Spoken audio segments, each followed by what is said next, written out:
6 years ago, I was at a university house party, and there were three girls writing down their phone numbers on my abs with a Sharpie. And 2 years later, I realized, oh, they were kind of into me. 2 more years later, I realized, oh, they were really into me. And 2 more years later, I realized, oh my God, how have I been so blind all through university? And I know a lot of us guys actually say this or think this, and it's a joke going around. Like, you'll be like, "Oh shit, that girl was hitting on me a year ago or like 2 weeks ago." And why I'm saying this is because this is just social skills. I had zero social skills. You know, like that one game that has that meme, Speech 100. Well, I had Speech 0, like 0. And it's not the fact that I couldn't even communicate. That was one part of it. It's the fact that because I was bad at communicating with people, I also could not read people. Just like I could not read the girls that were writing their numbers. I thought nothing of it. I just went home and washed them off. Like, can you believe it? And I was like, I didn't mean anything. Until later I realized, actually, I mean, I had a chance, or whatever, you know, it doesn't really matter anymore. That's not the point of the video. The point is, being able to communicate will make your life so much better. It is unbelievable. When I learned to communicate, I actually thought, how the hell did I make it this far? How did I make it this far? Not knowing how to speak to strangers, not knowing how to convert my thoughts inside my head into words that come out of your mouth and that make the other person understand you exactly as you mean to be understood. That's what I would think to myself. And really, I learned to talk through quite a weird way. I learned to talk to people in the most worst way possible. The worst way possible. Think about it. What is the worst way an introvert can learn to speak to people? All right, I'll tell you. I knocked doors and I worked for a pyramid scheme. Does that make me a bad person? Maybe. I don't think I was a bad person. But one thing I did learn is how to talk to people and how to read people. Because I have knocked probably 100,000 doors. I don't know. I actually don't know the number, but it was a lot. It is the worst thing ever.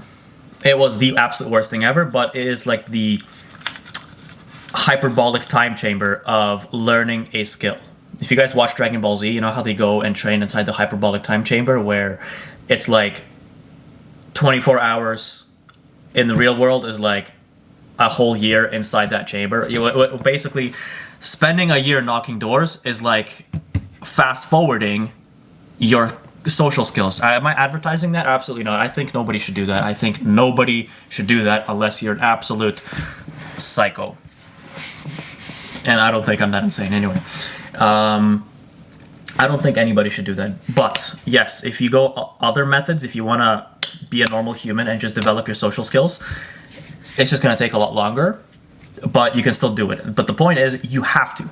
You absolutely have to. And this is coming from a person who hated talking to people. I still hate talking to people. I do not want to talk to people.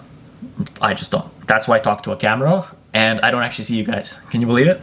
But talking to people just sucks. Like, I'd rather not. But at least I know how to now. And I would always think to myself, how did I make it this far? I mean, life was such a, it was such a pain in the ass. I'm sure those of you who have trouble with communication right now, you guys know what I'm talking about. When something sounds good in your head and you want to say it out loud, and maybe somebody misunderstands something about you and you don't know how to say it. Or you said something, the other person, the extrovert, misunderstood it and you don't even know how to correct them. You're just kind of like, yeah. And you're like, fuck, that's so embarrassing. Or that's totally not what I meant. And you don't even know how to correct it. Your boss wants you to do something, or they're blaming you for something you didn't do, and you know it's not you, and you don't even know how to argue with them about it. You don't know how to, like, steer the conversation in such a way that's going to be like, no, hold on. Like, this is my responsibility. This is your responsibility. This actually happened to me at work the other day. I work at a coffee shop right now, and that's one of my jobs. And the interesting thing is, I was blamed for something that was not my fault anyway, And I was like, I would have been screwed if I had my tongue up my ass. If I was 20 years old right now and I didn't know how to express myself, I would literally have eaten it. Like, it's your fault, you fucked us up. Well, it wasn't my responsibility. Well, yeah, you should have still looked. Boom, done. Conversation over.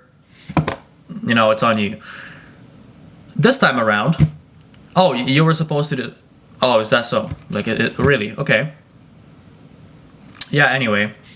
I did this, I did that, this was my responsibility. I also helped the other person, but this was the other person's responsibility, right? I always take blame for anything that I screw up. I'm fully accountable for everything, and you know this. But that I will not take responsibility for. You can tell me anything, but I will disagree with you. We can continue working here. You're the manager, I'm the employee, fine. I'm not accepting blame for this. Simple as that. But the point is, I would have never known how to say that and have the balls to say that if my tongue was up my ass. And that really pissed off the manager, like really set her off. But I'm gonna stay on my own because I know how to communicate. It's that simple. And I had to say it again, like no, this and that, and this is the case, and I know how to disagree politely and communicate professionally.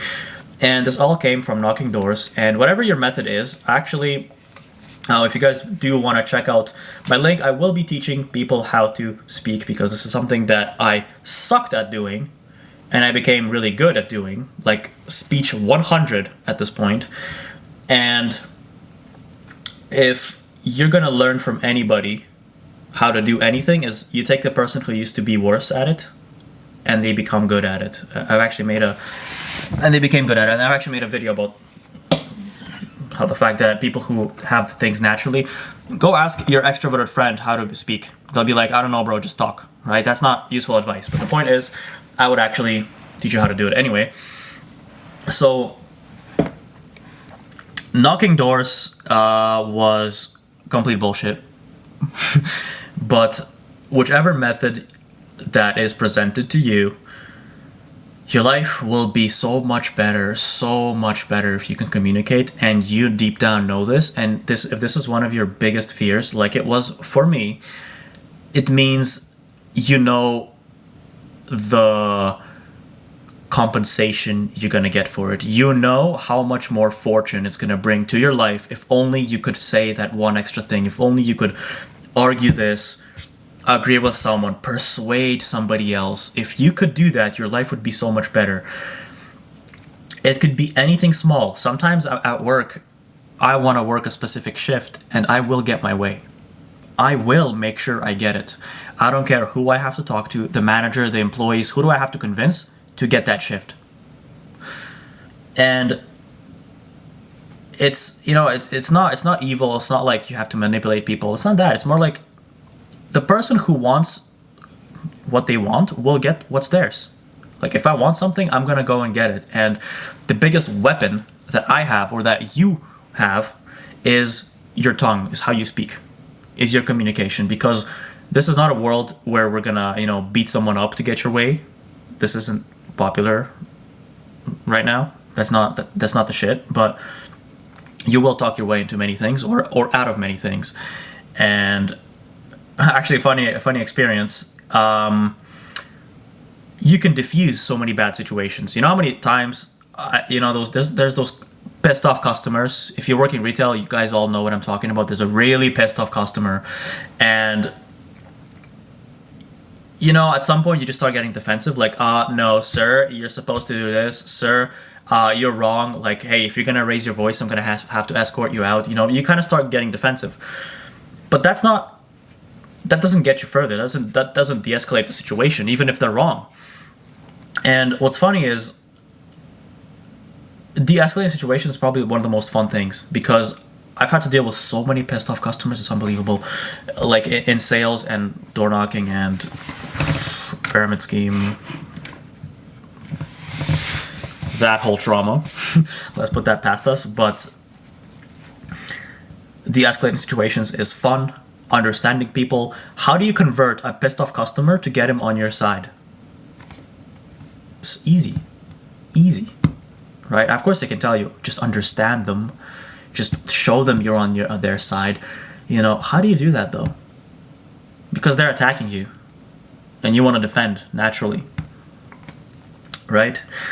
So I know I'm not really explaining in this video how to do that, and I'm going to make plenty of more videos on how to do that, but if there's one message that I can get through, and each video has a specific message, it's you have to learn to communicate. You need to take speech 0 all the way to speech 100, and your life will improve drastically. The me before learning how to talk and the me now are two different people. Even though I'm me on the inside, I'm still an introvert. I don't actually like talking to people, but I've developed an extroverted side, or the side that you have to face in public and be able to say things. It makes life a lot easier. You get more opportunities, you get your way. If you go to an interview, you're that much more likely to score the job, you're that much more likely to get with the girl, you're that much more likely for everything. And I used to hate getting my opportunity taken from me by a dumber guy, a less qualified guy, that one guy who you're like, this guy doesn't deserve it, but he's the loudmouth, he talks more and he gets more. You can be that guy, and you're smart. How cool is that? If you're sitting there actually thinking, I'm more qualified for the position, but why did that guy get it? Because he knew him? Because he's funnier? Why don't you be both? You can be both. You don't have to suffer in this jobless market. There are still jobs out there, and if you're that guy, you'll get the job out of 300 people. It's actually not that hard, not that crazy, you know? So yeah, anyway, thanks for watching.